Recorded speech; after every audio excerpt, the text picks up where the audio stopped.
Hello students. तो पिछली class में हम चढ़ गए थे एक चोटी पर, एक मीनार पर, और हमने वहां से हमारे हाथ में जो गेंद थी उसको बिल्कुल सीधा फेंका था, क्षैतिज प्रक्षेपण किया था। और क्षैतिज प्रक्षेपण करने के बाद किस तरह से चीजें होती हैं, किस तरह से वेग परिवर्तित होता है, किस तरह से कितना समय लगता है नीचे तक आने में और कितना आगे तक गेंद जाती है, ये चीज हम देख चुके हैं। ठीक है, आज की क्लास में हम शुरू करते हैं तिर्यक प्रक्षेपण से। लेकिन कहां से तिर्यक प्रक्षेपण हम करेंगे? कहां से? ऊंचाई से। तो हमारा टॉपिक जो होगा उसको आप क्या लिखोगे? ऊंचाई से तिर्यक प्रक्षेपण। ऊंचाई से तिर्यक प्रक्षेपण, यह अपना टॉपिक लोगे। और मैं शुरू करता हूं इसको। क्या कहेंगे हम, क्या समझेंगे इसके अंदर, कैसे कर पाएंगे? हम मान लेते हैं कि हम एक चोटी पर हैं, एक मीनार पर हैं या एक बिल्डिंग पर खड़े हैं, और इस बिल्डिंग से इस गेंद को इस प्रकार से मैंने फेंका है। किस प्रकार से फेंका है? यू का मान दिया है, यू का एंगल दिया है मैंने इसको, और कुछ थीटा एंगल पर मैंने इसको फेंका है। थीटा एंगल पर मैंने इसको यू का वेग देकर फेंका है। अब क्या होगा इसके अंदर, अब क्या क्या घटनाएं होंगी हमें समझना है, और किस प्रकार से ये गति करने वाला है।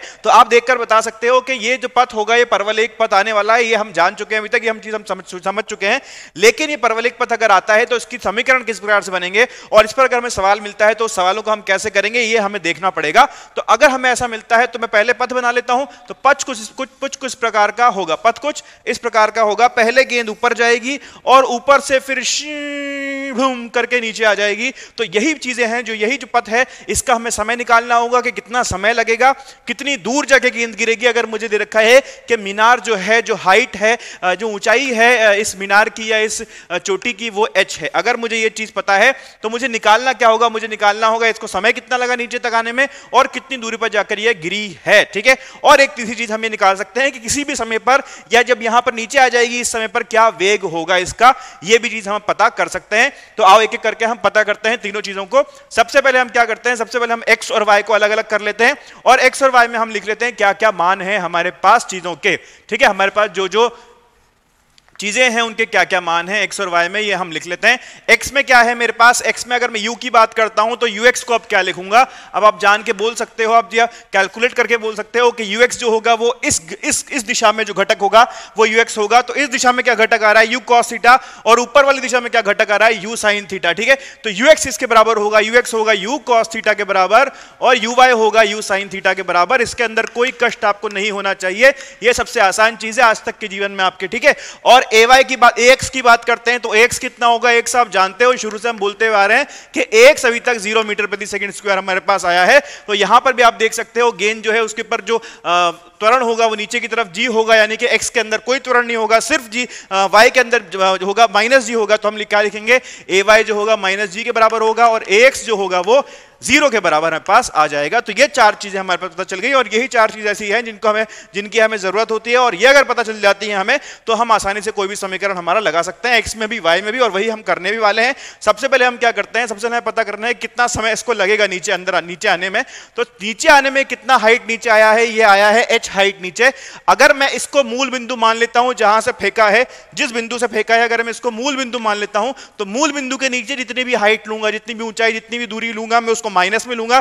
तो मैं क्या लिख पाऊंगा? मैं लिख पाऊंगा -h बराबर, या पहले हम इक्वेशन लिखते हैं y बराबर uy_t प्लस 1/2 ay_t²। ये इक्वेशन मुझे अच्छी तरह से आती है, और अब मैं साइन के साथ रखता हूं तो y क्या होगा? -h, uy क्या होगा? uy का मान देखो, u sin थीटा है, यहां से u गायब हो गया, इसको मैं सिर्फ uy ही लिखता हूं अभी। और t मुझे चाहिए कि कितना समय इसको लगेगा नीचे आने में, तो उसको मैंने t लिख दिया है, -1/2 gt²। तो ये मेरे पास समीकरण मिल जाएगा। इसको रटना नहीं है आपको समझना है किस प्रकार से एक समीकरण आया है, और इस समीकरण एक द्विघात समीकरण बनेगा, और इस द्विघात समीकरण को हल करने के बाद आपको पता चलेगा कि t के 2 मान आने वाले हैं। t का जो समय आने वाला है 2 आने वाला है। जो भी समय आपको आता है आपको पता चल जाएगा उसके अंदर कौन सा समय आने वाला है, कौन सा समय इसको लगेगा, कितना समय इसको नीचे आने में लगेगा, तो वही हमारा आंसर भी हो जाएगा। ठीक है, यही आपसे पूछा जाता है कि कितना आगे ये जाने वाला है, कितना आगे जाने वाला है। तो आगे ले जाने वाला कौन सा वेग, आगे ले जाने वाला कौन सा वेग होगा इसके अंदर? ये होगा ux। और कितना आगे ले जाएगा ये वेग? इसको x आगे ले जाएगा। अगर ये ux वेग इसको x आगे ले जाता है तो क्या लिख सकते हैं हम लिख सकते हैं x जो है वो ux × t के बराबर होता है। पूरा समीकरण अगर इसको देखें तो क्या है, x बराबर uxt plus half axt square के बराबर होता है। ठीक है, ये चीज आपको पता है, क्योंकि x जीरो है यहां पर, क्योंकि x जीरो है तो ये पूरा का पूरा जीरो हो जाएगा, ये शून्य हो जाएगा, x बराबर uxt हमारे पास आ जाएगा। अगर ये हमें मिल गया है तो हम ux का मान रख देते हैं, t का मान रख देते हैं, हमारे पास आंसर आ जाएगा। ux का मान क्या है, u cos थीटा, और t का मान आपको ऊपर वाले समीकरण से निकाल के रखना है। तो आप जब ये रख दोगे तो आपको x का मान मिल जाएगा, कितनी दूर ये आने वाला है। ठीक है, वहीं मैं आपसे पूछता हूं कि यहां पर आने के बाद इसका वेग क्या होगा। थोड़ा सा मैं इसको टेढ़ा बनाने की कोशिश कर रहा हूं ताकि पता चले। अगर v इस तरह से है यहां पर, तो मैं बोलता हूं कि ये vx होगा और ये vy होगा, ये vx होगा, ये vy होगा। vx आप बोल सकते हो देख के ही, क्योंकि इसके अंदर x के अंदर कोई भी त्वरण नहीं है, कोई त्वरण नहीं है x के अंदर इसका, तो vx वाला जो घटक है, जो vx वाला जो घटक है तो वेग का, वो कभी भी नहीं बदलेगा। तो vx जो है वो तो ux के बराबर ही आ जाएगा, vx तो ux के बराबर ही आ जाएगा। लेकिन बात करें vy की, तो vy क्या होगा, vy होगा uy माइनस gt के बराबर, जहां पे uy का मान आप u sin थीटा रखकर निकाल सकते हो। uy का मान u sin थीटा आप रखोगे और इस वाले समीकरण रखोगे तो vy by ui minus gt बराबर आ जाएगा। और यही नहीं, अगर किसी भी बिंदु के ऊपर आपको निकालना है, किसी बिंदु के ऊपर आपको निकालना है, मान लो यहां निकालना है कि यहां कितना वेग होगा, इस बिंदु पर कितना वेग होगा इसका, अगर ये निकालना है तो इस बिंदु पे वेग इस तरफ होगा, जिसको मैं मान लेता हूं v, और इसके दो घटक होंगे vx और vy। vx तो ux के बराबर आएगा, क्योंकि x के अंदर कोई त्वरण नहीं है, तो कोई त्वरण नहीं है तो वेग नहीं बदलेगा। और vy कितना आ जाएगा, vy आ जाएगा uy माइनस gt के बराबर, जहां पे t क्या है, t है यहां से यहां तक पहुंचने का समय, यहां से यहां तक पहुंचने का समय क्या है, t। ठीक है, तो vy बराबर uy माइनस gt के बराबर आ जाएगा। ठीक है, आप चाहो तो यहां पर जो t लिखा है, मैंने इसको कैपिटल T लिख सकते हो। कैपिटल T लिखने का मतलब ये कि इसका उड्डयन काल आपने निकाला है, तो बिल्कुल जब ये नीचे पहुंच जाएगा तो उस समय क्या इसका वेग आने वाला है, वो निकालने के लिए हम इसको कैपिटल T यहां पर रखेंगे। यहां पर भी आप चाहो तो कैपिटल T लिख सकते हो, क्योंकि हमें दूरी पता चली है कितनी दूरी जब जाकर गिर रहा है। और ये भी यहां पे भी आप चाहो तो कैपिटल T लिख सकते हो। कैपिटल T मतलब उड्डयन काल हमें निकालना है यहां पर। तो ये बात की हमने तिर्यक प्रक्षेपण, किसी ऊंचाई से अगर हम तिर्यक प्रक्षेपण करते हैं तो किस तरह से जो कण है वो चलता है, और कैसे उसके समीकरण लगाते हैं, और कैसे उसके अंदर इक्वेशन बन सकती है। ठीक है, इसी के ऊपर एक सवाल हम करते हैं, एक एग्जांपल देखते हैं हम इसके ऊपर, और चीजों को आगे बढ़ाते हैं और हमारी चर्चा को आगे बढ़ाते हैं। ठीक है, तो एग्जांपल क्या बोल रहा है कि एक मीनार है 100 मीटर ऊंची, 100 मीटर ऊंची एक मीनार ले लो, आप जल्दी जल्दी बनाते जाओ। 100 मीटर ऊंची मीनार है, उसमें से हमने 45 डिग्री के एंगल पर 10√2 मीटर प्रति सेकंड के वेग से 10√2 मीटर प्रति सेकंड के वेग से एक कण को प्रक्षेपित किया है। ठीक है, 10√2 मीटर प्रति सेकंड के वेग से एक कण को प्रक्षेपित किया है। आपको बताना है उसको नीचे आने में कितना समय लगेगा, और बताना है कि वो कितनी दूर जाके गिरेगा, और बताना है कि उसका वेग कितना होगा जब वो जमीन पर टकराएगा, या जब वो किसी मीनार से नीचे आके गिरेगा तो उसका वेग कितना होगा। आपको तीनों चीजें बतानी है। मैं इसको ड्रॉ कर देता हूं, आपने वैसे कर ही लिया होगा मेरी बात सुनकर। ये 100 मीटर की ऊंची मीनार है, 100 मीटर ऊंची बिल्डिंग है या चोटी है या जो भी है। ठीक है, आप कुछ भी ले सकते हो उसको। 100 मीटर ऊंची है ये। यहां से मैंने 45 डिग्री के कोण पर 10√2 मीटर प्रति सेकंड के वेग से प्रक्षेपित किया है। अब आपको बताना है कि कितनी दूर जाके गिरेगा, कितने समय में जाके गिरेगा, और वेग क्या होगा जब ये नीचे आ गया होगा। कितनी दूर जाके गिरेगा, कितने समय में गिरेगा, और कितना वेग होगा जब ये नीचे आके गिरेगा। तो ये चीजें आपको बतानी है। जल्दी से पॉज करो इस वीडियो को। पॉज करने के बाद देखो किस प्रकार से आप इसको हल कर सकते हो। बहुत आसान सवाल है, इससे आसान कुछ नहीं हो सकता आपके जीवन में अभी। ठीक है, तो करो इसको सॉल्व। मैं मानता हूं कि आपने सॉल्व कर लिया है। सॉल्व करके मैं आपको बता रहा हूं कि मैं किस तरह से इसको सॉल्व करने वाला हूं। मैं बनाने वाला हूं कि ये ऐसे करके यहां पर नीचे गिर जाने वाला है। जब ये नीचे गिर जाने वाला है यहां पर, तो इसको कुछ समय भी लगेगा और कुछ दूरी आगे भी जाएगा। ये तो कितना आगे जाएगा, कितना समय लगेगा, वो निकालने के लिए हम एक्स और वाई को अलग अलग कर लेते हैं। एक्स और वाई को अलग अलग कर लेते हैं। जब एक्स और वाई को हमने अलग अलग किया तो एक्स में लिखेंगे यू का मान। यू का मान हम क्या लिखेंगे एक्स के अंदर, यू का मान हम लिखेंगे यू एक्स बराबर यू कॉस 45। यू कॉस 45 का मतलब 10√2 इंटू कॉस 45 मतलब 10 मीटर प्रति सेकंड। ठीक है, और वहीं यू वाई का मान हम क्या लिखेंगे, यू वाई बराबर 10 sin 45। तो 10 sin 45 भी कितना हो जाएगा, 10 इंटू 1/√2 यानी कि 10 मीटर प्रति सेकंड। ये हमारे पास आ जाएगा। एक्स का मान आप जानते हो कि इसके अंदर शून्य आने वाला है, और ए वाई का मान जो है मैं -10 लेता हूं तो -10 मीटर प्रति सेकंड स्क्वायर आने वाला है। ये चारों चीजें मुझे पता चल गई। अब मुझे समीकरण लगाना है, समीकरण लगा के मुझे निकालना है। सबसे पहले समीकरण लगा के मैं क्या लगाऊंगा, मैं निकालूंगा समय। समय कितना लगने वाला है इसके अंदर, तो समय निकालने के लिए हम क्या बोल सकते हैं, y बराबर u y t plus 1/2 a y t square. ये हम लिख सकते हैं। y यानी कि कितना नीचे है, मतलब कितनी ऊंचाई है। मतलब अगर मैं इसको मूल बिंदु लेता हूं तो मूल बिंदु से कितना नीचे है, -100 मीटर। तो क्या लिखूंगा इसको, -100 बराबर u y t. U y कितना आया था मेरा 10 रख दूंगा यहां पर, तो 10t। और प्लस क्यों लिया, पॉजिटिव लूंगा कि नेगेटिव लूंगा, यू वाई पॉजिटिव लूंगा या नेगेटिव लूंगा। आप देख सकते हो कि मूल बिंदु से ऊपर की तरफ है। ठीक है, वैसे भी ऊपर की तरफ दिखा रहा तो पॉजिटिव हम लेते हैं, 10t आ जाएगा। प्लस हाफ ए वाई की जगह -10 और टी स्क्वायर। ठीक है, क्या बचेगा हमारे पास, ये 0 0 0 कट जाएगा यहां से, -10 बराबर टी -5 टी स्क्वायर, ये बच जाएगा प्लस माइनस प्लस, तो 5 T square minus T plus -10 बराबर 0। ये मेरे पास समीकरण आ जाएगा। क्या मेरे को गलती तो नहीं की इसके अंदर, देख सकते आप, एक बार इसको चेक कर लेना। अगर ये समीकरण मेरे पास आ रहा है 5t square minus T minus 10, 5t square minus T minus, ना गलत गड़बड़ हो गई, इसको ठीक करना पड़ेगा हमें, इसको ठीक करना पड़ेगा। काट तो दिया है उसको, अगर काट दिया है तो ये थोड़ी आएगा। चलो चलो ठीक करो, ठीक करो, ठीक करो, ठीक करो। ये गया यहां पर -20 और ये इधर गया 2t और ये इधर कितना गया -t स्क्वायर। ठीक है, तो plus minus plus T square minus 2t -20 बराबर 0। ये आएगा, अभी मेरे हिसाब से ठीक होना चाहिए। ठीक है, चलो, तो ये हमें मिल गया है। अगर ये हमें मिल गया है तो हम देख सकते हैं कि एक द्विघात समीकरण बनता है। ये द्विघात समीकरण जो है इसको मुझे हल करना है और हल करके निकालना है मुझे इसका जवाब क्या आने वाला है। अगर मैं इसको हल करने का प्रयास करता हूं तो क्या आएगा मेरे पास, t का मान जो होगा -b प्लस माइनस √d बटे 2a के बराबर होगा। तो इसको रख लो और निकाल लो। तो -b कितना होगा, -b यानी कि 2 प्लस माइनस √d यानी b square minus 4c 4 minus 4 into 1 into -20। ठीक है, ये आ जाएगा अपन 2a, 2 इंटू यानी कि 2। तो इसको सॉल्व कर लोगे तो कितना आ जाएगा 2।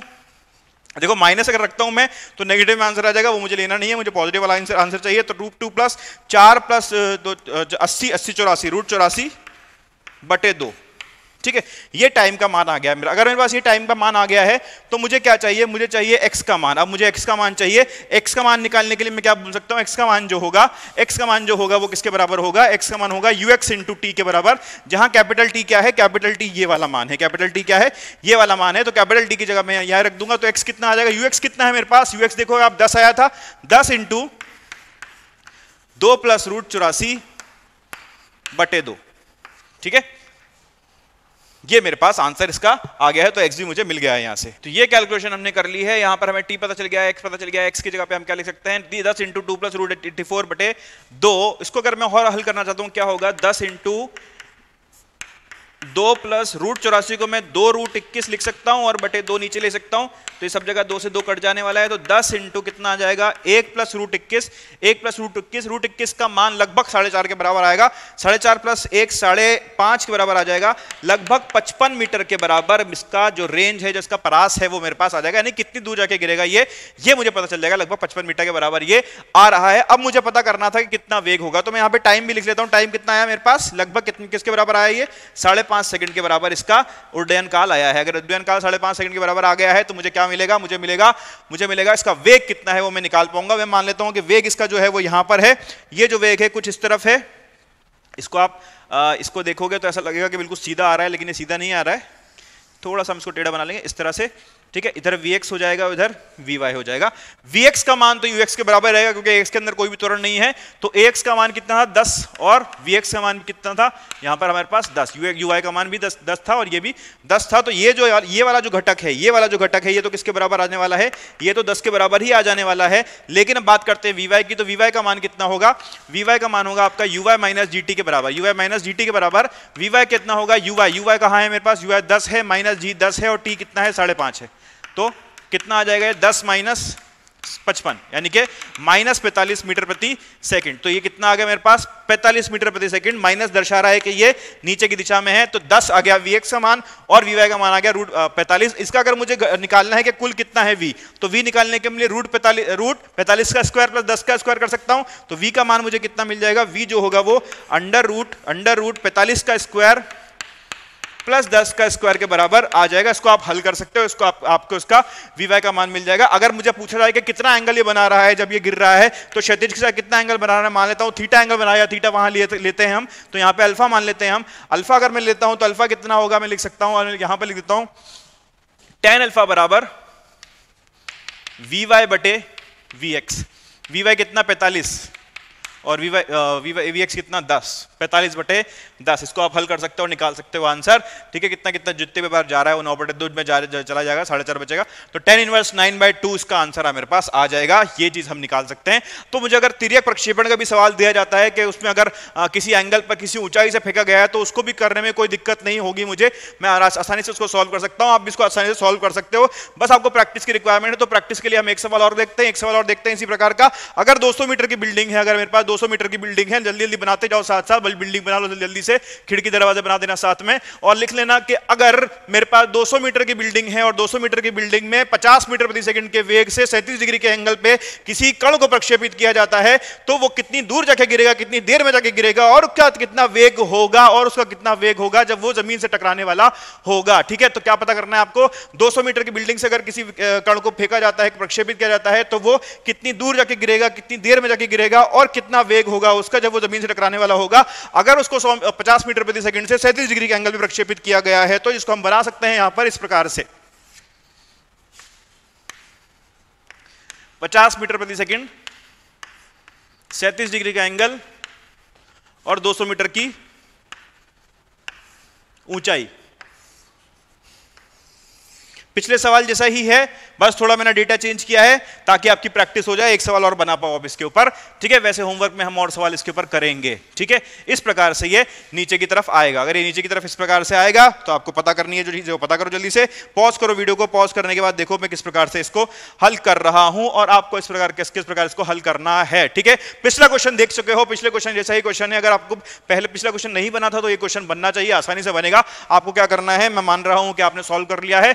एक्स और वाई को मैं अलग अलग कर ले रहा हूं, एक्स और वाई को मैं अलग अलग कर ले रहा हूं। अगर एक्स और वाई को अलग करता हूं तो यूएक्स कितना आएगा, यूएक्स आएगा मेरे पास u cos 37, तो u cos 37 कितना हो जाएगा 40 मीटर प्रति सेकंड, और uy क्या होगा u sin 37 यानी कि 30 मीटर प्रति सेकंड। ये मुझे मिल जाएगा। अगर ये मिल गया है तो मुझे ax कितना मिल जाएगा 0 मीटर प्रति सेकंड स्क्वायर, और ay कितना आ जाएगा, तो हो जाएगा वो -10 मीटर प्रति सेकंड स्क्वायर। ये मान मुझे मिल जाएंगे चीजों के, ये मान मुझे मिल जाएंगे त्वरण और वेग के। अगर ये मान मिल गए हैं तो आसानी से आगे की चीज सॉल्व हो सकती है। यानी कि क्या सॉल्व करना है मुझे, सबसे पहले क्या सॉल्व करता हूं मैं, सबसे पहले मैं निकालता हूं कि कितने समय में यहां पर आगे गिरेगा, तो कितना समय में आगे पे गिरेगा निकालने के लिए बोलूंगा y जो है वो uy plus half ay square के बराबर है। अगर ऐसा है तो uy की जगह पे -200 लिख दो, और uy की जगह पे क्या लिख दो, 30 लिख दो, और t लिख दो, प्लस हाफ लिख दो, -10 लिख दो, और t स्क्वायर लिख दो, और एक द्विघात समीकरण बना लो। द्विघात समीकरण बनाने किस प्रकार से करोगे, लिखोगे -200 बराबर 30t -5t स्क्वायर, तो 5 निकालोगे यहां से कितना जाएगा, 6 बार जाएगा, और कितना जाएगा 40 बार जाएगा।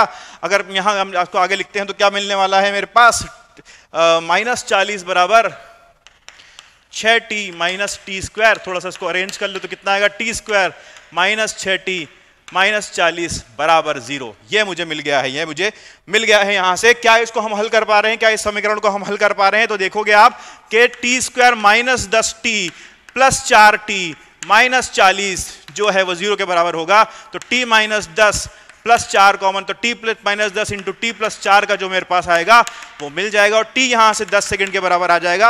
और इसको मैं लिख सकता हूं कैपिटल T जो है वो 10 सेकंड के बराबर है। कैपिटल T क्यों लिख पा रहा हूं इसको, क्योंकि ये उड्डयन काल के बराबर भी है। ठीक है, ये समय जो है वो उड्डयन काल के बराबर है। अब यहां से मैं निकाल सकता हूं क्या निकाल सकता हूं कि कितनी दूर जाके गिरेगा, कितनी दूर जाके गिरेगा निकालने के लिए मैं बोल सकता हूं कि x जो है, जाए बोल दूं इसको, r जो है वो ux इंटू t के बराबर है।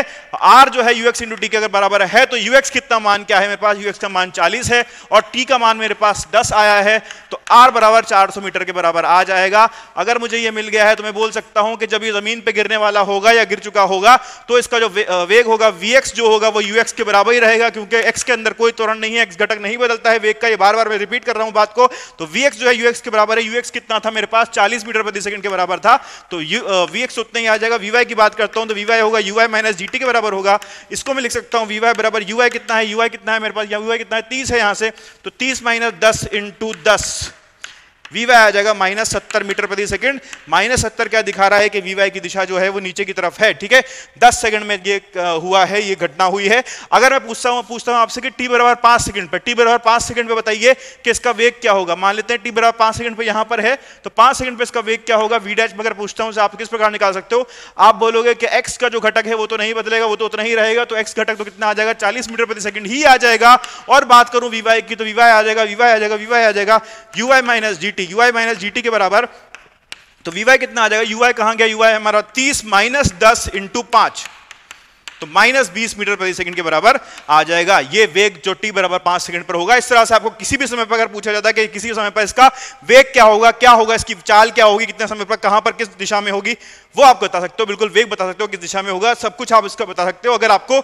यही दो चीजें दी जाए, एंगल दे दिया जाए और कितनी हाइट पर दे दिया जाए, और अगर आपसे यही पूछा जाए कि इतनी दूरी पर ये रखा है, x आपको दिया जाए, h पूछा जाए, तो भी आप उसको आसानी से निकाल सकते हो। तो ऐसी तोड़ मरोड़ के आप सवाल किया जा सकता है और आप उसको आसानी से कर सकते हो, उसके अंदर कोई मुश्किल बात नहीं है। हम आगे बढ़ते हैं और हम देखते हैं तिर्यक प्रक्षेपण का एक और केस, जिसके अंदर प्रक्षेपण किस प्रकार किया जाता है। प्रक्षेपण ऐसे किया जाता है कि आप बिल्कुल सीधा ऊपर की तरफ नहीं बिल्कुल ऊपर की तरफ नहीं फेंकते हो कण को, आप नीचे की तरफ प्रक्षेपित करते हो। कण को आप किधर प्रक्षेपित करते हो, नीचे की तरफ प्रक्षेपित करते हो। तो ये भी एक केस बनता है हमारा तिर्यक प्रक्षेपण का। ठीक है, कैसे, इसको हम कैसे करेंगे, इसको हम किस प्रकार से कर पाएंगे, देखो पहले हम डायग्राम बना लेते हैं, देख लेते हैं कि क्या केस है। ये h हाइट की मीनार है,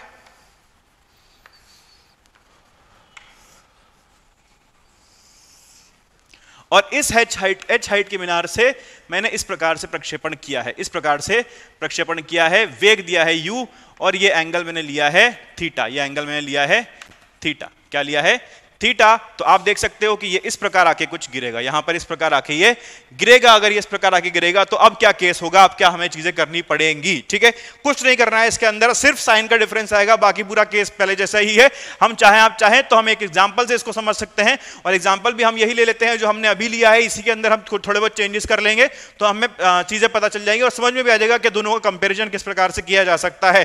तो आप मान लो कि जो हाइट है, जो ऊंचाई है, वो 200 मीटर के बराबर है, और यू जो है वो 50 मीटर प्रति सेकंड के बराबर है, और जो थीटा है वो 37 डिग्री के बराबर ही है। ठीक है, तो पिछले सवाल के अंदर जो हमने डेटा लिया है उसी डेटा को हम लेके चलेंगे। h को क्या ले लेंगे, 200 मीटर, u को क्या लेंगे हम 50 मीटर प्रति सेकंड, और थीटा हम लेंगे 37 डिग्री। ठीक है, तो आपसे मैं अगर पूछूं कि इसका x घटक और y घटक बता दो, x घटक और y घटक बता दो, क्या लिख पाओगे, क्या लिख सकते हो, क्या x को आप क्या लिखोगे, ux को आप क्या लिखोगे, u cos थीटा को आप क्या लिखोगे, u cos 37। तो 50 cos 37 कितना आ जाएगा, 50 cos 37 कितना आ जाएगा आपका 40 मीटर प्रति सेकंड। ठीक है, 50 cos 37 आ गया आपका 40 मीटर प्रति सेकंड।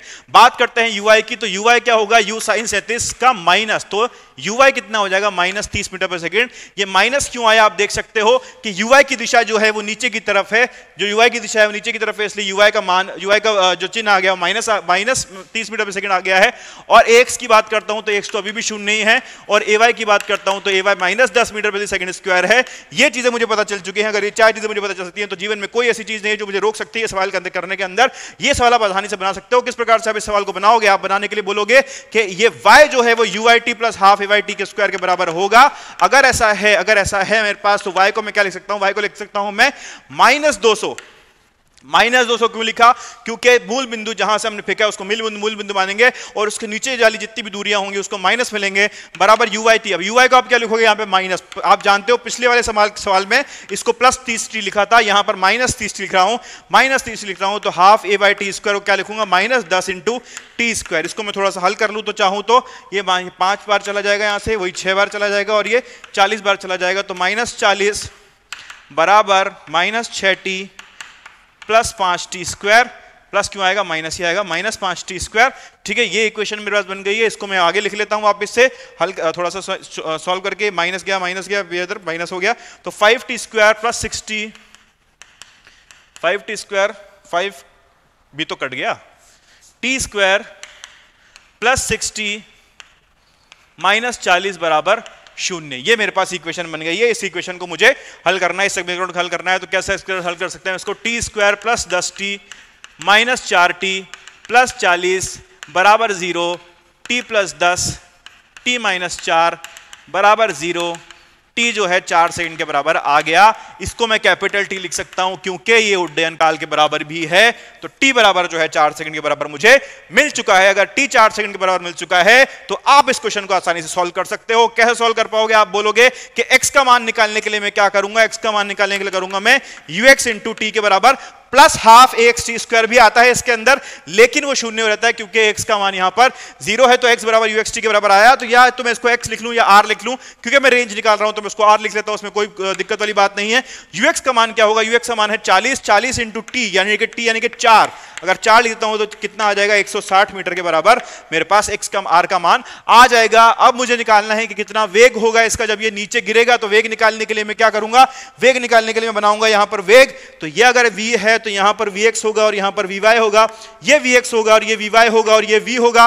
vx vy v मुझे मिल गए हैं, vx तो ux के बराबर ही रहेगा। और ऐसा क्यों होगा आप जानते हो, vx ux के बराबर इसलिए रहेगा क्योंकि यहां पर ax का मान जो है वो शून्य है। पूरी इक्वेशन ये होती है, x का मान शून्य होता है, इसलिए vx जो है वो ux के बराबर ही रहता है। मुझे चाहिए vy का मान, तो vy का मान जो है वो uy माइनस gt के बराबर है। vy बराबर uy माइनस gt के बराबर है, तो uy का मान कितना है मेरे पास -30 माइनस gt यानी कि -10 इंटू टाइम कितना आया था, 4 सेकंड का टाइम आया था। vy कितना आ जाएगा -30 -40 बराबर -70 मीटर प्रति सेकंड, -70 मीटर प्रति सेकंड। तो vy का मान कितना आ जाएगा मेरे पास यहां से -70 मीटर प्रति सेकंड, क्योंकि दिशा दिखा रहा है माइनस, 70 यहां लिखता हूं। और vx का मान कितना आएगा, vx का मान कितना आएगा मेरे पास 40, कितना आया था 30 मीटर 40 मीटर प्रति सेकंड, हाँ सही है, 40 मीटर प्रति सेकंड का मान मेरे पास आ गया है। तो जब ये जमीन पर गिर जाएगा, जब ये गेंद ये कण जमीन पर गिरेगा तो इसका वेग क्या होगा, 40 मीटर प्रति सेकंड x में और 70 मीटर प्रति सेकंड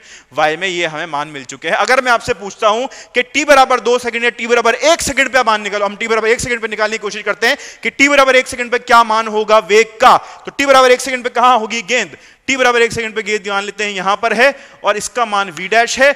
vx का मान तो 40 ही रहेगा क्योंकि वो नहीं बदलता है, वो नहीं बदल रहा है। और vy का मान जो होगा वो uy माइनस gt के बराबर होगा। तो uy का मान -30 है, -30 माइनस g यानी कि -10 इंटू टी यानी कि 1, तो vy कितना हो गया -40 मीटर प्रति सेकंड, -40 मीटर प्रति सेकंड। ये मान मिल गया है आपको vx और vy का। कहीं भी आप चाहो, किसी भी कण पे आप चाहो, किसी भी जगह पे आप चाहो, t आपको पता होगा, t दी देखा हो कि इस समय पे निकालना है आपको वेग, तो आप किसी भी समय वेग निकाल सकते हो। ठीक है, तो ये बात की हमने तिर्यक प्रक्षेपण की। तिर्यक प्रक्षेपण किस प्रकार से होते हैं, ऊंचाई से हम जब तिर्यक प्रक्षेपण करते हैं तो किस प्रकार से हम उसको हल करने की कोशिश करते हैं, हल करते हैं हम उसको, ये मैंने आपको आज सिखाया। इसके ऊपर हम सवाल होमवर्क के रूप में करेंगे, और सवाल करेंगे, घबराने की कोई जरूरत नहीं है, यहीं पे खत्म नहीं कर रहा हूं इसको, इसके ऊपर मैं आपको सवाल कराऊंगा होमवर्क के रूप में। लेकिन अभी हम आगे बढ़ते हैं और आगे पढ़ते हैं। ठीक है, तो मैं आ रहा हूं वापस आपके पास। हाँ तो भाई हम कहां थे, हम यहां थे कि हमने तिर्यक प्रक्षेपण की बात की थी। मैं आपसे सवाल पूछना चाहता हूं एक, आपके मन में अगर मैं आपसे सवाल पूछूं तो आपके मन में क्या जवाब आएगा, आपने मन में रखना, और चाहो तो कॉपी में लिख लेना उसको।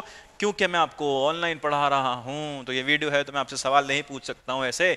ठीक है, तो मैं आप चाहता हूं कि आपने मन में रखो और मन में रख के अपनी कॉपी में रख लो। ठीक है, कॉपी में रख के आप मुझे बताना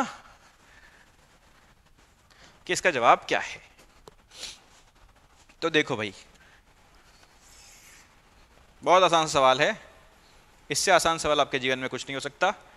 तो ये अगर मैं u से प्रक्षेपित करता हूं, ठीक है, अगर मैं u से प्रक्षेपित करता हूं तो इस प्रकार से ये जाता है, इस प्रकार से ये जाता है। ठीक है, अब मैं आप सवाल मेरा ये है आपसे कि ये परवलिक पथ जो है, जो परवलिक पथ मैंने लिया है, परवलिक पथ मैंने लिया है, क्या इसका उड्डयन काल, क्या इसका क्षैतिज परास और क्या इसकी अधिकतम ऊंचाई आप पता कर सकते हो। ठीक है, सबसे आसान सवाल हो यही आपके लिए। ठीक है, यही सबसे आसान सवाल हो सकता है। तो अगर मैं पूछूं कि आपसे क्या पता कर सकते हो आप, कि ये अगर यू है, चलो थीटा नहीं दिया तो थीटा भी देते हैं, कि ये थीटा पे मैंने इसको फेंका है, तो क्या आप इसको पता कर पाओगे। तो आप बोलोगे कि हाँ सर बिल्कुल भी हम इसको पता कर सकते हैं, बिल्कुल अच्छे से हम इसको पता कर सकते हैं, क्योंकि मैंने आपको सिखा दिया है, इसलिए आप इसको आसानी से कर सकते हो। लेकिन अगर मैं आपसे पूछता हूं कि मैंने यहां से एक दीवार खड़ी कर दी है, मैंने यहां पर एक दीवार खड़ी कर दी है, और अगर अब ये दीवार है तो क्या अब इसका उड्डयन काल, क्या इसकी हाइट, क्या इसकी ऊंचाई और क्या इसका क्षैतिज परास आप पता कर पाओगे।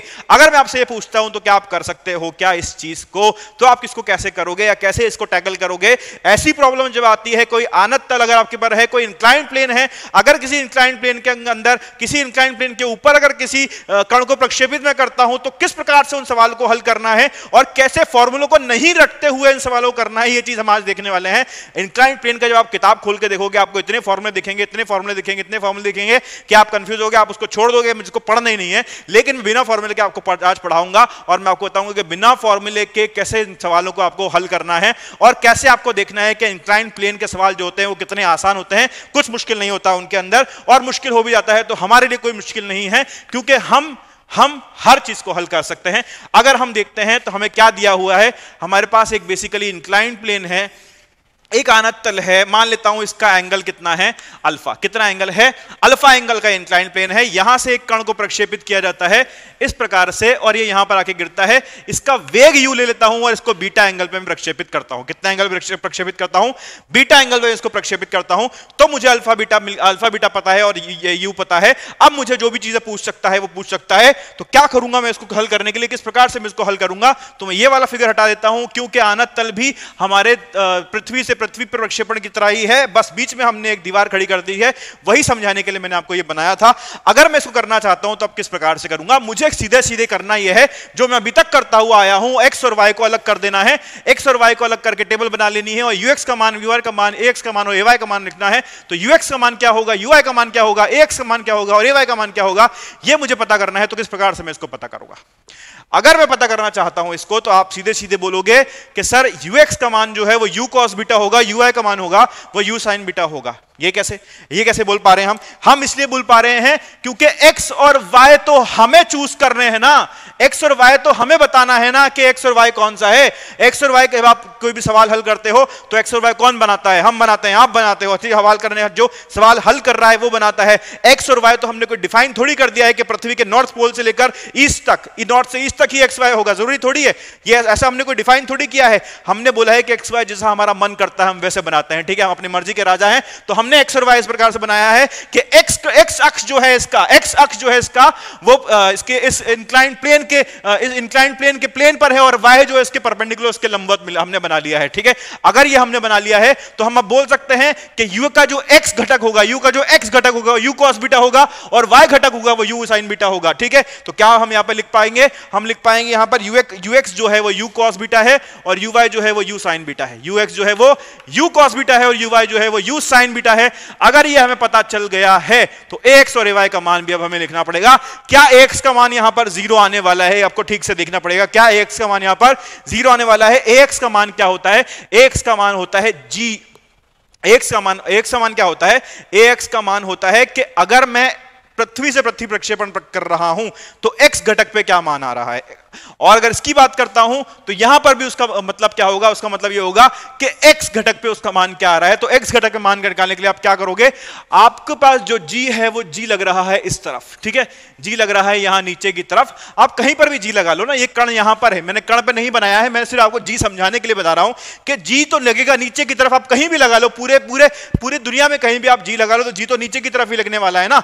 यहां पर अगर g का मान नीचे की तरफ आ रहा है, g का मान नीचे की तरफ है, तो क्या मैं इसको दो घटकों में बांट सकता हूं, क्या मैं इसको दो घटकों में बांट सकता हूं, इस तरफ और इस तरफ, इस तरफ और इस तरफ।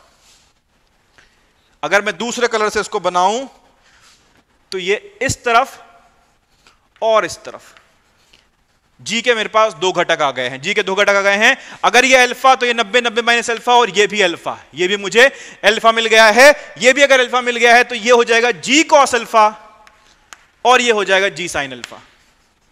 जी कॉस अल्फा और जी साइन अल्फा। आप देख सकते हो कि x का मान जो है, x का मान मतलब यानी कि x दिशा में जो घटक आ रहा है, x अक्ष की तरफ जो घटक आ रहा है वो कितना है, वो है जी साइन अल्फा। तो x का मान हमारे पास क्या हो जाएगा, अब जी साइन अल्फा। क्या मान हो जाएगा, जी साइन अल्फा। लेकिन क्या सिर्फ जी साइन अल्फा होगा, क्योंकि हमने प्लस x इधर लिया है, हमने लिया है प्लस x इधर की तरफ है और मुझे चाहिए ax का मान। और आप जानते हो कि मान आ रहा है, दिशा आ रही है इस x की इस तरफ, तो x के अपोजिट दिशा में आ रही है, विपरीत दिशा में आ रही है, तो x का मान होगा माइनस जी साइन अल्फा।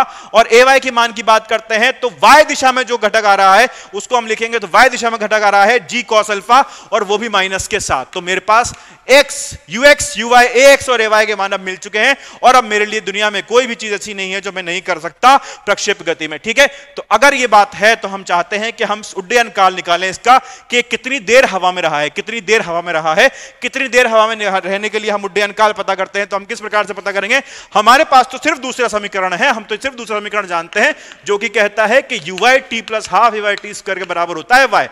हाँ के ना, ठीक है, अगर ऐसा है तो आपको चाहिए कि वाई यूवाई और ए वाई और टी का मान आपको चाहिए, जो टी का मान निकालना है, बाकी सबका मान आपको चाहिए। तो वाई का मान क्या होगा? वाई का मान क्या होगा? अगर मुझे उड्डयन काल की बात करनी है तो वाई अक्ष पे देखो, वाई अक्ष पे देखो, वाई अक्ष पे या वाई अक्ष के सापेक्ष देखोगे तो जहां से शुरू किया था, जितनी ऊंचाई से शुरू किया था उतनी ही ऊंचाई पे खत्म हुआ है। ऊंचाई ये नहीं है, तल से नहीं है, हमारे पृथ्वी से नहीं है, इस आनत तल पे ऊंचाई है। तो आनत तल पे x में शुरू किया था और x में ही खत्म हो गया, x में शुरू किया था और x पे ही खत्म हो गया, तो y क्या हो जाएगा? y हो जाएगा 0, ये हो जाएगा मेरे पास 0।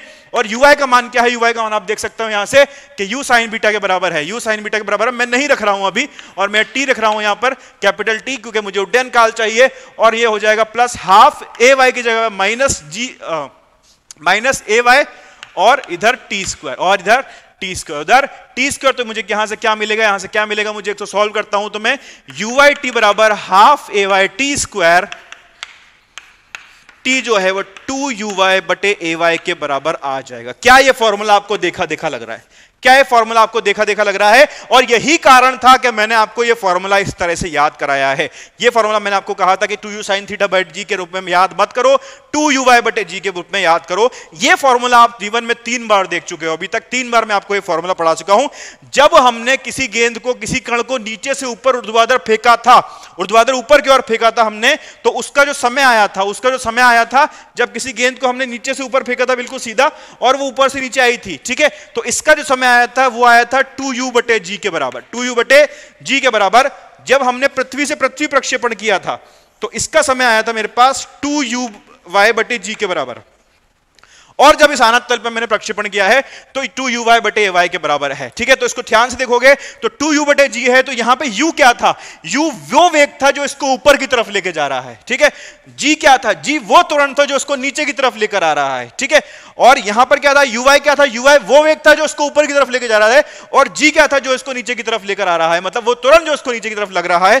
और यहां पर बात करते हैं हम uy ay की, तो uy क्या है? ये वो वेग है जो इसको y डायरेक्शन में ऊपर की तरफ ले जा रहा है, और ay क्या है? ay वो त्वरण है जो इसको नीचे की तरफ लग रहा है, ठीक है। तो सीधी सीधी बात यह है कि अगर आपको यह फॉर्मूला याद है तो आपको तीनों फॉर्मूला याद है। अगर आपको यह फॉर्मूला याद है, आपको तीनों फॉर्मूला याद है। आपको किताब में फॉर्मूला किस प्रकार से दिखता है? टी जो है 2u sin beta, 2u sin beta बटे ए वाई जी कॉस अल्फा, ये फॉर्मूला आपको किताब में दिखता है, देखने को मिलता है। कहीं अल्फा बीटा ऊपर नीचे अगर हो जाए तो हो जाए, लेकिन ये मूल बात ये है कि ये फॉर्मूला आपको देखने को मिलता है, और इसी फॉर्मूले को आपको रटना पड़ता है। इसके बाद आपको आर का फॉर्मूला और एच का फॉर्मूला, पता नहीं कौन कौन से फॉर्मूला आपको वो रटवा देते हैं। लेकिन मैं चाहता हूं कि आप ये वाला फॉर्मूला याद रखो। अगर आपको ये वाला फॉर्मूला याद है तो आपको कोई घबराने की बात नहीं है, ठीक है। ये फॉर्मूला अपने मन में, आप मस्तिष्क में आप बिठा लो, अपने दिमाग में बिठा लो, गांठ बांध दो इस फॉर्मूले की। और आपको अगर ये याद है तो हम आगे बढ़ सकते हैं। हम आगे बढ़ के क्या बोल सकते हैं? अगर मुझे पूछा जाए कि कितना आगे बढ़ेगा ये कितना आगे बढ़ेगा, कितना आगे बढ़ेगा, यानी कि ये वाला मान चाहिए मुझे, ये वाला, इसको मैं बोल देता हूं x मान। आनत तल पे कितनी दूर जाके गिरेगा, बेसिकली पूछना क्या चाहेगा हमसे वो कि आनत तल पे कितनी दूर जाके गिरेगा, तो हम लिखेंगे x बराबर ux इंटू टी, x बराबर ux into T plus half A X T square. अब देखो ये जो है ये आएगा अब यहां पर, अभी तक हम इसको हटाते हुए आ रहे थे क्योंकि x का मान 0 था, लेकिन अभी यहां पर ये मान आने वाला है, तो x किसके बराबर आएगा? ux t plus half x T square. तो ux का मान कितना होता है? ux का मान आप यहां से u cos बीटा रख सकते हो, t का मान आप वहां से रख सकते हो, प्लस हाफ x का मान आप g sin minus g sin alpha रख सकते हो, और t का मान आप फिर से वहां से रख सकते हो, और x का मान आप निकाल सकते हो, ठीक है। तो इसके अंदर कोई मुश्किल बात नहीं है। आप कुछ भी आपको निकालने को पूछा जाए, कुछ भी बोलने को करा जाए, तो आप उसको आसानी से कर सकते हो। इसके ऊपर एक सवाल, एक न्यूमेरिकल, एक अंकीय प्रश्न हम करके देखते हैं ताकि आपको चीजें और ज्यादा क्लियर हो, और ज्यादा आपको समझ में आएगा किस प्रकार से इन सवालों को करना है, किस प्रकार से इन सवालों को टैकल करना है। यह चीज आपको समझ में आ गई अगर, तो फिर आपको कोई नहीं रोक सकता इंजीनियरिंग करने से, ठीक है। चलो आगे देखते हैं हम।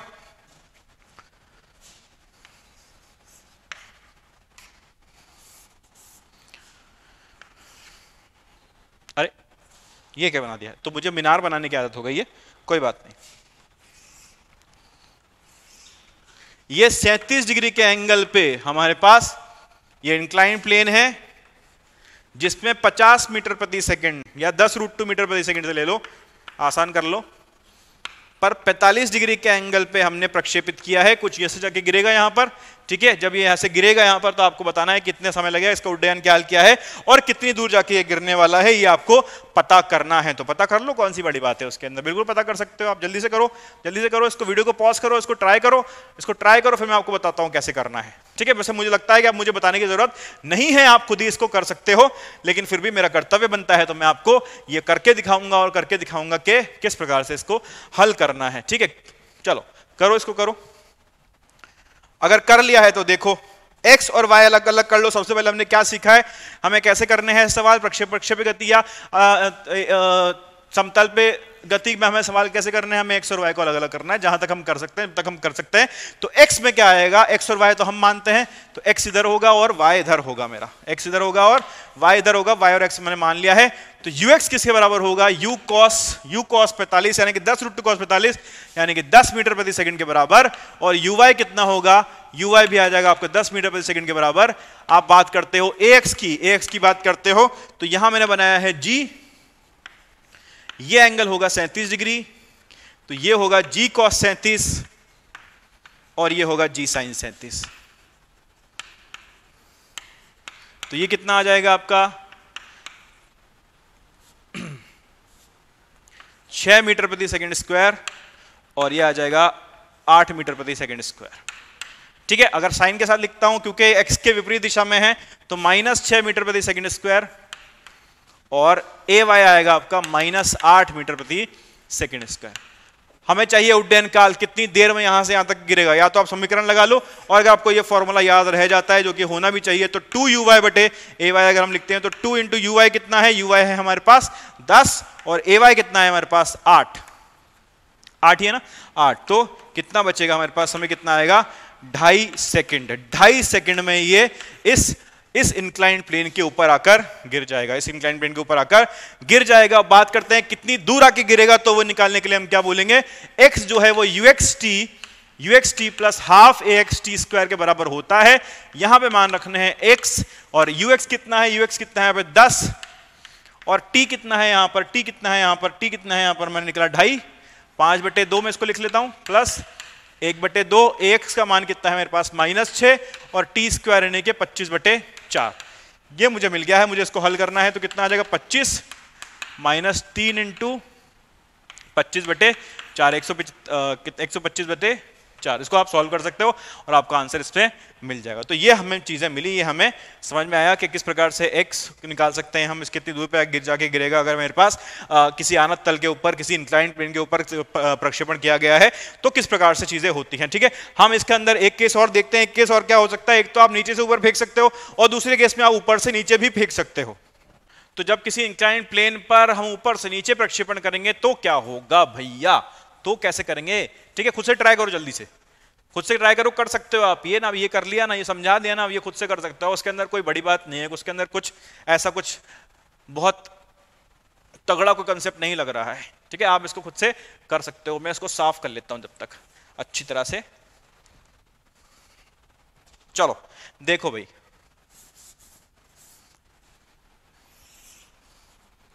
ये हमारा इंक्लाइंड प्लेन है, यहां से हमने गेंद को फेंक दिया है। ठीक है, कितने बीटा एंगल पे, और ये अल्फा एंगल का हमारा इंक्लाइंड प्लेन कैसे आएगी करके यहाँ पर आके गिर जाएगी। अगर यहाँ पर आके गिर गई है तो हमें पता करना है कि इसका उड्डयन काल कितना होगा, कितनी दूर आके गिरेगी और कितने, बस ये चीज हम पता कर लेते हैं। ठीक है, तो कैसे पता करेंगे, हमें पता है यू पता है, बीटा पता है, अल्फा पता है। ठीक है, एक्स और वाई को अलग अलग कर लेते हैं। एक्स और वाई को अलग अलग करके क्या लिखेंगे, यू एक्स यू वाई लिखेंगे। यू एक्स यू वाई लिखने के लिए हमें एक्स और वाई की वैल्यू चाहिए होगी। एक्स और वाई अक्ष चाहिए होंगे मुझे बेसिकली। तो एक्स और वाई अक्ष कौन बनाता है, हम बनाते हैं। तो एक्स और वाई अक्ष को हम किस प्रकार बनाएंगे, हम बोलेंगे कि ये हमारा वाई अक्ष है और ये हमारा एक्स अक्ष है। ये हमारा एक्स अक्ष है, वो हमारा वाई अक्ष है। तो एक्स और वाई हम मिल गए हैं। जब एक्स और वाई मिल गए हैं तो एक्स और वाई को अलग अलग कर लेते हैं। एक्स को इधर लिख लेते हैं और वाई को इधर लिख लेते हैं। ठीक है, एक्स और वाई को हमने अलग अलग करके लिख लिया। यूएक्स का मान हमें चाहिए होगा, यूवाई का मान हमें चाहिए होगा। तो यूएक्स और यूवाई का मान पर चर्चा कर लेते हैं। यूएक्स का मान क्या होगा, यू कॉस बीटा। यूवाई का मान क्या होगा, यू साइन बीटा। बिल्कुल आसान बात है। ठीक है, कोई दिक्कत वाली बात नहीं है इसके अंदर, बिल्कुल आसान चीज है। यूवाई का मान क्या होगा, यू साइन बीटा। ठीक है, आप समझते हो इस चीज को। अच्छा, एक्स का मान की बात करते हैं और एवाई के मान की बात करते हैं। तो एक्स का मान कितना आएगा, एक्स का मान देखो तो एक्स का मान निकालने के लिए हम क्या लिखेंगे, यहां पर जो इसके ऊपर त्वरण लिख रहा है, यहां पर जो इसके ऊपर त्वरण है वो यहां पर क्या सब जगह पे जो त्वरण है वो g है, और अगर मैं इनको दो घटक में बांट लेता हूं, अगर इसको दो घटक में बांट लेता हूं, दो घटक में इसको बांट लेता हूं मैं, तो ये अल्फा है तो ये अल्फा होगा, तो ये g cos अल्फा होगा, और ये g cos अल्फा है तो ये g sin अल्फा होगा। अगर ऐसा है मेरे पास तो मुझे पता चल गया है कि x का मान जो आएगा, अब x का मान आएगा g sin अल्फा के बराबर, और ay का मान आएगा माइनस g cos बीटा के बराबर अल्फा के बराबर। ठीक है, तो ये मिल गया है मुझे। अब प्लस क्यों आया है यहां पर, आप देख सकते हो कि x अक्ष भी इधर है और g sin अल्फा भी इधर है, तो मेरे पास x जो आया है वो इस तरफ आया है, पॉजिटिव आ गया है, और g cos अल्फा जो है वो नीचे की तरफ है, y अक्ष ऊपर की तरफ है, तो ये क्या हो गया माइनस cos अल्फा मेरे पास मिल गया है। तो ये दोनों चीजें मुझे अगर मिल चुकी हैं तो मुझे पता करना है कि उड्डयन काल क्या होगा इसका। उड्डयन काल निकालने के लिए क्या करेंगे, उड्डयन काल निकालने के लिए हम बोलेंगे कि y जो है वो uy_t plus half ay_t square के बराबर होता है भैया। ठीक है, तो क्या लिखोगे क्या लिखोगे क्या लिखोगे, y जो होगा, y का विस्थापन होगा शून्य। ठीक है, y अक्ष पे जो विस्थापन होगा शून्य होगा, अगर शून्य होगा तो uy into T minus half ay_t square. Minus क्यों लगाया मैंने यहां पर, माइनस मैंने यहां पर इसलिए लगाया क्योंकि मुझे पता है कि जो y दिशा में जो ay लग रहा है वो नेगेटिव डायरेक्शन में लग रहा है। यहां पे t जो है वो 2uy बटे ay के बराबर आया। शायद पहला जो डेरिवेशन कर रहे थे हम कर रहे थे वहां पे हमने यहां प्लस लगा लिया था, तो आप उसको भी माइनस कर लेना, क्योंकि y दिशा में जो त्वरण है वो माइनस वो नीचे की दिशा में है, और इसलिए वहां पर माइनस आना बहुत जरूरी है। ठीक है, तो 2uy बटे ay यहां पर आ गया है। अगर ऐसा है तो हम लिख सकते हैं कि जो टाइम पीरियड जो उड्डयन काल का फॉर्मूला है वो 2uy बटे ay आता है, और अगर मुझे इससे x निकालना हो कितनी दूर जाके गिरेगा, कितनी दूर जाके नत तल पे गिरेगा, तो uxt plus half axt square के बराबर होगा। uxt plus half axt square के बराबर होगा, जहां पे आप ux और ax का मान रख सकते हो, t का मान आप यहां से निकाल सकते हो, x आपको पता चल जाना चाहिए। ठीक है, इसी के भी एक सवाल हम करके देखते हैं, एक सवाल हम लिख लेते हैं इसी के ऊपर, उसको करके देखते हैं। क्या करेंगे हम उस सवाल के अंदर, हम करेंगे के 50 मीटर प्रति सेकंड के वेग से 53 डिग्री के एंगल पे 37 डिग्री के एक आयतन तल पे हमने किसी कण को प्रक्षेपित किया है, तो उसका उड्डयन काल कितना होगा। ठीक है, बहुत आसान सा सवाल है आपके लिए सवाल बहुत आसान है, आपके लिए कोई मुश्किल सवाल नहीं है। आपको सारे आसान सवाल कराता हूं मैं, मुश्किल सवाल सारे होमवर्क में दे देता हूं। ठीक है ना, सारे आसान सवाल क्लास में, सारे मुश्किल सवाल होमवर्क में। ठीक है, चलो आपको भी थोड़ी मेहनत करनी पड़े ना, घर पे बैठे बैठे हो अभी, तो आराम से मेहनत करो घर पे। ये क्या है, u कितना है आपका 50 मीटर प्रति सेकंड, 50 मीटर प्रति सेकंड है, और अगर यहाँ पे 50 मीटर सेकंड है तो इसको हम ले लेते हैं 53 डिग्री, और इसको 37 डिग्री चलने देते हैं, कोई दिक्कत वाली बात इसके अंदर नहीं है। अगर ये पता चल गया तो आप पता कर लो कि इसका उड्डयन काल कितना होगा। ये तीन चीजें आपको चाहिए। उड्डयन काल जो होगा वो t के बराबर होगा, वो t होगा 2uy बटे ay के बराबर, तो tuy बटे ay के बराबर होगा, तो आप tuy बटे ay आसानी से निकाल सकते हो। ui और ay का मान आपको चाहिए, तो ui का मान कैसे निकालोगे, ui का मान आप बोलोगे कि ये हमारा y अक्ष है और ये हमारा x अक्ष है, ये हमारा y अक्ष है और ये हमारा x अक्ष है। ये बहुत बुरा बना है तो इसको मैं थोड़ा सीधा कर लेता हूं। ठीक है, ये हमारा यहां पर x अक्ष है। ठीक है, ए अब मान करते हैं हम ui की, ui का मान क्या होगा, u 50 sin 53, और ux का मान क्या होगा 50 cos 53। ठीक है, तो यहां लिख लेता हूं ux का मान 50 cos 53 और ui का मान 50 sin 53। ठीक है, तो ये कितना आएगा, cos 53 होता है अपना 40 मीटर प्रति सेकंड, नहीं उल्टा लिख दिया, 30 मीटर प्रति सेकंड, और ये हो जाएगा 40 मीटर प्रति सेकंड। ठीक है, वहीं ax का मान अगर देखता हूं मैं, तो ax का मान के लिए g बनाओ यहां पर, ये g cos अल्फा यानी कि g cos 37 और ये g sin 37 इस तरफ, ये 6 मीटर प्रति सेकंड स्क्वायर और ये 8 मीटर प्रति सेकंड स्क्वायर। ये मान हमें पता चल गया है। तो टाइम पीरियड क्या निकलेगा, जो हमारे इसका उड्डयन काल होगा वो कितना आएगा, 2uy बटे ay। uy कहां है, uy कहां है, uy कहां है, ये रहा 8। 2uy, अच्छा uy, ay कहां है, uy कहां है 40 इंटू नीचे आएगा 8। ठीक है, 8 ही आएगा ना, हाँ आ गया 8 आ गया, तो t कितना हो जाएगा 10 सेकंड के बराबर हमारे पास t आ जाएगा। तो इसका जो उड्डयन काल होगा वो 10 सेकंड के बराबर आ जाएगा। पूछा कितनी दूर जाके गिरेगा इस तल पे कितनी दूर जाके पूछेगा, ये आपको पूछेगा कि इस तल, ये जो है ना, ये जो तल है, ये इंक्लाइन प्लेन है, जो आयत तल है, ये इसकी दूरी दे देगा कि इतना लंबा है, मान बताओ कि इंक्लाइन प्लेन के बजाय गिरेगा कि नहीं गिरेगा। तो आपको क्या करना है, आपको पता करना है कितनी दूर जाके गिरेगा, जितनी दूर जाके गिरेगा अगर वो आयत तल के अंदर आ रहा है तो ठीक है, नहीं है तो बाहर जाके गिरेगा, कोई दिक्कत वाली बात नहीं है। तो हमें x पता करना है, तो x के बराबर होगा uxt plus half axt square के बराबर, uxt प्लस हाफ axt के बराबर। तो x निकालना है तो x के लिए क्या लिखोगे, ux का मान क्या है, ux का मान क्या है, उधर से 50 30 इंटू 10, 30 इंटू 10 माइनस ए एक्स का मान है तो माइनस पहले से ले प्लस आएगा, माइनस नहीं आएगा। 6 इंटू टी स्क्वायर नहीं क्या 10 का स्क्वायर, ये मिल गया है मुझे। कितना आ गया 300 प्लस 300 600 मीटर। 600 मीटर आ गया है ये कि 600 मीटर पे जाके गिरेगा, 600 मीटर पे जाके ये गिरेगा। ठीक है, तो बहुत अच्छी बात है, ये हमने सीख लिया कि आयत तल अगर हमारे पास है, कोई इंक्लाइन प्लेन है, तो उसके ऊपर अगर प्रक्षेपण किया जाता है तो किस प्रकार से हम सवालों को हल कर सकते हैं बिना किसी फॉर्मूले को रटे हुए। ठीक है, फॉर्मूले नहीं रटने, आपको कंसेप्ट को समझना है, कंसेप्ट को पकड़ना है, कंसेप्ट को पकड़ के आपको इन सवालों को हल करना है। अगर फिर भी आप चाहते हो कि मुझे फॉर्मूले याद करने तो कर लो किताब से, कोई दिक्कत वाली बात नहीं, मुझे कोई परेशानी नहीं है, लेकिन मैं चाहता हूं कि आप इसको ऐसे करो, ऐसे सीखो चीजों को, कंसेप्ट को पकड़ो। ठीक है, तो आज हमने क्या पढ़ा? आज हमने देखा तिर्यक प्रक्षेपण और हमने देखा आयतल प्रक्षेपण। आगे हम इसके ऊपर होमवर्क करेंगे, इसी चर्चा को आगे बढ़ाएंगे। अगर थ्योरी की बात करता हूं तो थ्योरी मैंने यहां पर प्रोजेक्टाइल मोशन की, प्रक्षेप गति की खत्म कर दी है, इसके ऊपर प्रैक्टिस लेकिन बाकी है, प्रैक्टिस हम अगली क्लास के अंदर इस पर करेंगे जरूर। ठीक है, तो आज के लिए थैंक यू।